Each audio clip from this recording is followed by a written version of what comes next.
அம்மா திருக்கோவிலில் புரட்சித் தலைவி அம்மா அவர்களின் 8ஆம் ஆண்டு நினைவு நாளை முன்னிட்டு புரட்சித் தலைவி அம்மா அவர்களின் திருவுருவ வெண்கல சிலைக்கு அதிமுகவினர் மாலை அணிவித்து மரியாதை செலுத்தினர்.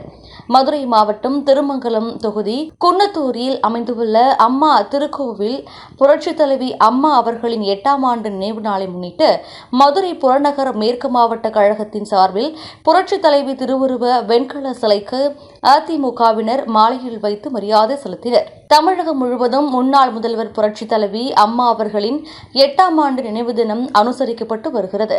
இதன் ஒரு பகுதியாக மதுரை புறநகர் மேற்கு மாவட்ட கழகத்தின் சார்பில் திருமங்கலம் தொகுதி குன்னத்தூர் அம்மா திருக்கோவிலில் முன்னாள் அமைச்சர் சட்டமன்ற எதிர்க்கட்சி துணைத் தலைவர் RB உதயகுமார் வழிகாட்டுதலின் பெயரில் அதிமுக சார்பில் 8ஆம் ஆண்டு நினைவு தினத்தை முன்னிட்டு புரட்சித் தலைவி அம்மா அவர்களின் திருவுருவ வெண்கல சிலைக்கு மாலை அணிவித்து மரியாதை செலுத்தப்பட்டது. இதனைத் தொடர்ந்து புரட்சித் தலைவர் எம்ஜிஆரின் திருவுருவ வெண்கல சிலைக்கு மாலை அணிவித்து மரியாதை செலுத்தப்பட்டது.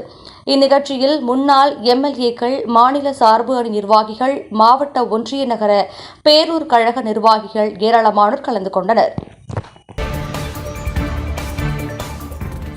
உடனுக்குடன் தெரிந்து கொள்ள நமது அம்மா இணையதள தொலைக்காட்சியை சப்ஸ்கிரைப் செய்து அருகில் உள்ள பெல் ஐகான்